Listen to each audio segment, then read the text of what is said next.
If you're a guy over 40, you don't just magically stop caring about getting stronger or leaner, but your time, your recovery margins, and your tolerance for junk volume absolutely does change.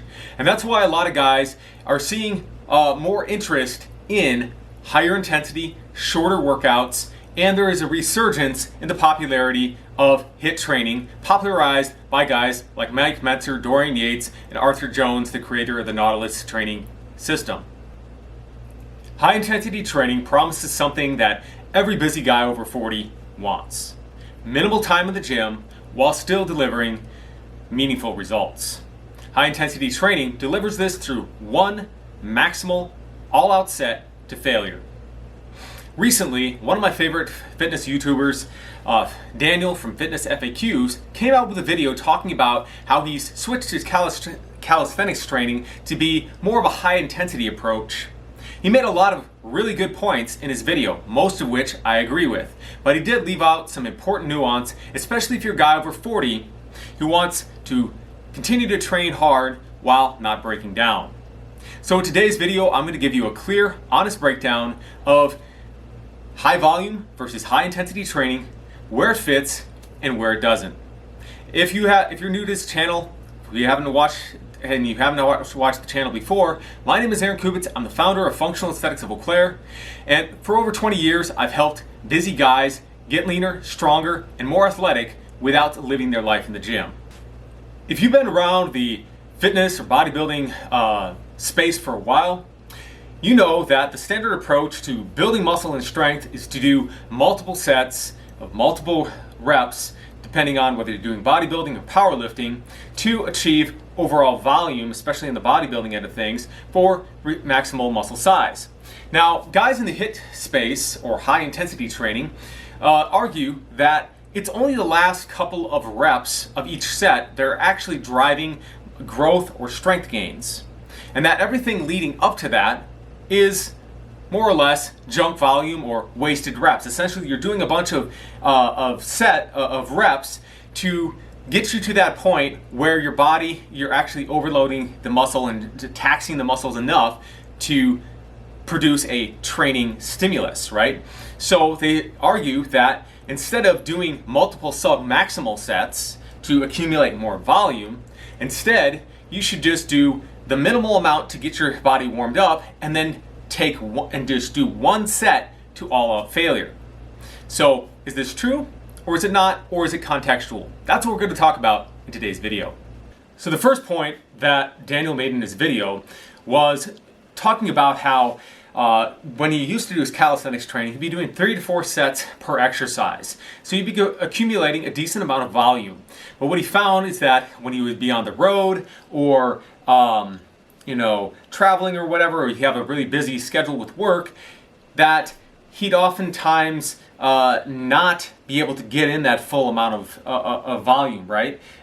It was just too tiring, and when his recovery margins were lower, which I believe a lot of guys in their 40s with families and busy careers and stuff can definitely relate to. If you're not a full-time athlete, a lot of these workout routines, you not only have to worry about do you have the time to do them, also do you have the ability to recover properly from them, because training is only as good as what you're able to recover from. So completely agree with this point that he made. The other thing that he said is that he would often find that he was either holding back on the first couple sets so that he could fit in all the volume he was trying to do, or he would go so hard in the first couple sets that he couldn't finish the last couple of sets. And if this is the case, volume is one of the key drivers of muscular growth, but if you're just adding volume for volume's sake, and the intensity has dropped down too much, then it's basically turning your lifting routine into a cardio session. So again, I agree with this. Now, the other thing that he did say was that higher intensity training, volume is that key driver, right? And later on in the video, I'm going to discuss how my hybrid approach and why I structure my hybrid strength workouts for my guys the way that I do. But volume is that key driver of growth, right? But intensity is also important. So you have to play a balancing act between volume and intensity, and it doesn't take as much volume or to maintain your strength and your muscle as it does to build it up. And so for a guy like Daniel who's been training for 10 to 15 years, it can be actually a very, probably like 15 years you've been trained or whatever. But if you've been training for several years consistently and you get to a busy period in your life or you're just like, I am happy with the amount of muscle that I have and I'm happy with the amount of strength that I have. Maybe I want to slowly get a little bit bigger or stronger, but I just want to maintain. Well, then chopping that back and maybe just doing a hit approach, high intensity, one set to failure, or the two set approach like Daniel is advocating for here, could be very beneficial. You can maintain what you have and chop your workouts down, the time that it takes to do them down significantly, also the amount of time to recover from them, leaving more time for other things in your life, which is again highly appealing to busy guys over 40. So this higher intensity, lower volume approach is actually what I have been doing the past few years. As I've been building up my business, as I've been more busy with other things in my life, having less time for training, and this has been able to allow me to actually maintain most of my fitness and also be able to even get stronger because I'm training at a higher intensity, more in that powerlifting style of training. Now, one thing that Daniel didn't bring up in the video, and I think is actually an important distinction here, we'll be talking about this more later on in the video, is that in the latter stages of a fat loss diet, right, when you're cutting down to lose body fat, higher intensity can be beneficial for that as well. Doing higher volume training also requires having more nutrients, right? So it can be beneficial in those latter stages when you don't have a lot of energy to just hit it, but you still want to maintain that muscle mass that you have. Giving it the proper stimulus with that heavier weight, higher intensity, can actually be beneficial for that as well. So where I would not recommend doing this high intensity stuff, and as I talked about earlier in the video while I was going to add some nuance to this, is the thing that we left out is that volume is the key driver of muscular growth. Intensity, or that mechanical breakdown of the muscles, tearing little micro tears in the fibers from heavy lifting, is also a driver of muscle growth, but the total volume, or the total amount of work, the total amount of weight that you're doing, which is a function of the amount of weight times the number of reps times the number of sets in the workout, is the key driver of muscular growth. And for a beginner or a guy who has been away from the gym for a while and is trying to come back, there's a few important reasons why you wouldn't want to jump right into a high intensity training protocol. This is almost like the other form of HIIT, high intensity interval training, right, which got a lot of popularity over the past decade for its ability to help you to burn fat in a very short period of time, ramp up the amount of calories you're burning with the afterburn effect, right? Trying to get really fast results in a short period of time. There's a lot of appeal to that. I understand that. We talked about how high intensity training can help to shorten the amount of time that you have to spend at the gym. But here's the key distinction. You have to earn the right to be training at that high level of intensity. Number one reason is because muscles grow stronger than tendons, ligaments, and connective tissues do, right? At a faster rate. And so if you jump right into heavy lifting, high intensity training, doesn't matter if you're doing high intensity training one set to failure, or if you're doing like powerlifting style training, 5x5, things like that, there's a higher risk that you're going to end up damaging your joints, rupturing a tendon or a ligament, which is going to be much harder to repair than if you tear a muscle or something, especially after 40. Because after 40, as we are getting older, our tendons and our ligaments don't have as much elasticity as they had when we were younger. So it's very important that we are taking the time to not only ensure that we are progressively overloading and we're still training hard, because you definitely can train hard. You can lift heavy in your 40s, 50s, 60s, even at 70 years old, you can continue lifting heavy, but jumping right into that is not a smart way to do that. And so Daniel had had recommended a actually pretty good method. It's called a double progression, where you basically pick a rep range. Let's say, for example, like with a compound movement, maybe between 10 to 12, 10 to 15 repetitions. For isolation movements like biceps curls and stuff, maybe you're going with 10 to 20 repetitions, right? You pick a range, and then you start at the lower end of that range with the weight, and then you gradually just keep on increasing the reps until you get to the upper end of that range, and then that is when you increase the weight. Now, the thing that he left out of this is that I've naturally noticed that training naturally tends towards high intensity training simply through linear periodization. For example, in my hybrid strength programs, I start guys out with higher volume, lower intensity training in the beginning for the reason that I described before of ensuring that their tendons and ligaments have time to grow stronger. The other reason is, as I talked about, I believe it was in last week's video, I was talking about how you are allowing time to really ingrain proper movement patterns, working on your technique. When you're struggling under a heavy load or maximal load is not the time to be perfecting your technique. You want to spend more time perfecting that technique under lighter load when, fatigue is more of the factor rather than this weight is just too heavy, right? It's one of the same, along the same lines of why Mr. Miyagi had Daniel-san going wax on, wax off, wax on, wax off, right? Over and over and over, or Bruce Lee talking about, I don't fear the man who has done 10,000 different kicks, but I fear the man who has practiced one kick 10,000 different times, right? So ingraining that movement pattern is going to not only make you less likely to get injured, it's going to also increase your capacity for maximal strength, maximal muscle by having proper technique when you are doing those lifts. And so I found when I start my guys off with the higher volume stuff, and then we do this kind of similar to Daniel's double progression sort of thing. We're increasing the weight while trying to keep the reps the same. Now here's the key distinction. At a certain point, you're not going to be able to continue adding more weight while keeping the reps the same. You're not going to be able to do biceps curls forever, 20 repetitions, and still be doing 20 repetitions when you go all the way up to like 100 pounds or 135 pounds in your biceps curls, right?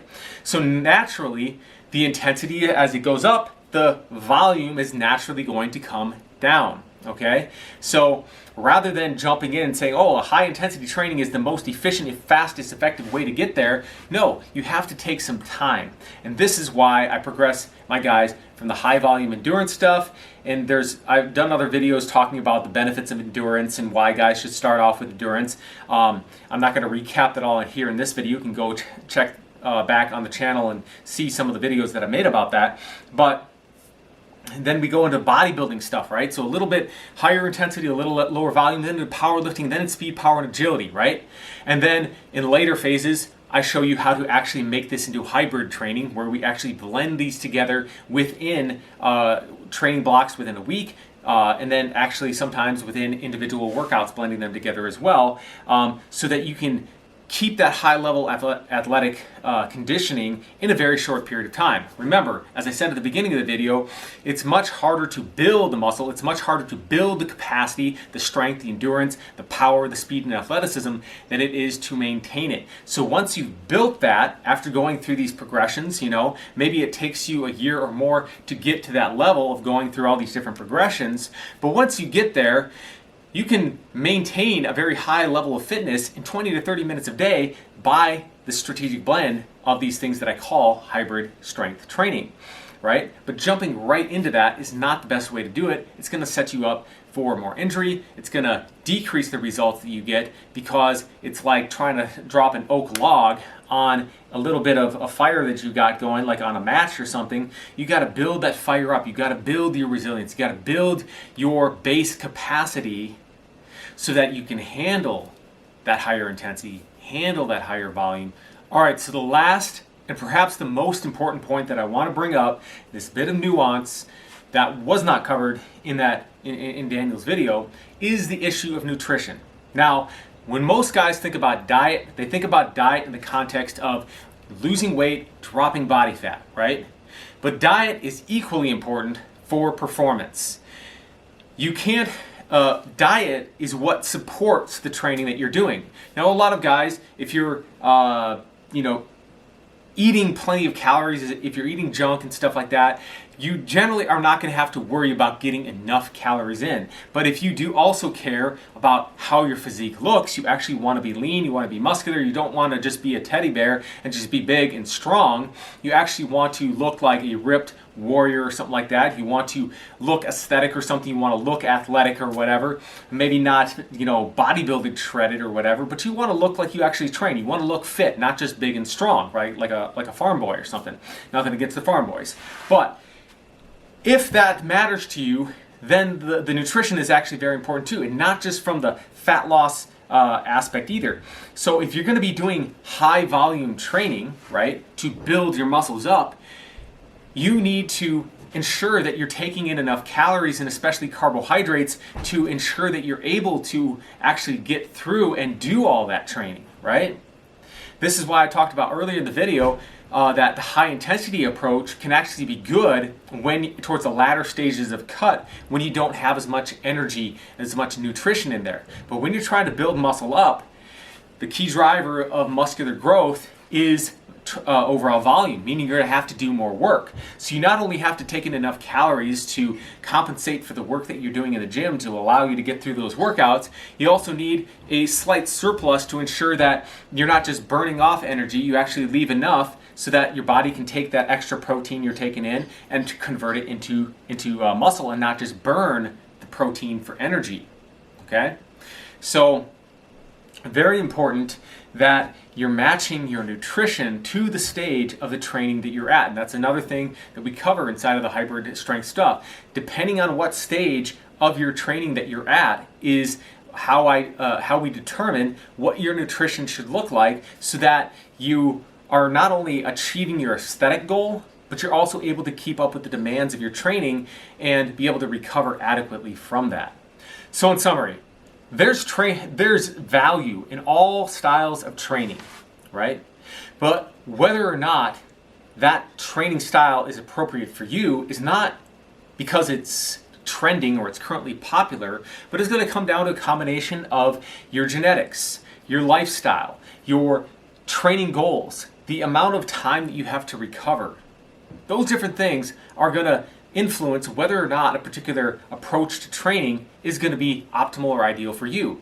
Now, over the years, I've found that the ideal style of training that's going to deliver the best results across a broad spectrum of goals, whether it's muscle, strength, leanness, so your body composition, and then also that athleticism component, so the speed, the power, the agility, right? Those kind of things is my hybrid approach that I coach my guys with inside of my online fitness coaching programs, right? Now, this is what I have found to be the most effective, but for you, you might find, hey, just doing this HIIT style of training, it works for me, it accomplishes my goals. Now, if you like this video, go ahead and smash that like button, and if you'd like to see more content related to helping guys over 40 to get lean, stay strong, and be more athletic without living their life in the gym, and also how to help avoid getting the common injuries that often pop up in the process of trying to get stronger, then consider subscribing to this channel by hitting the button in the lower right hand of the corner of the screen, and I'll see you guys all next time for more health and fitness information.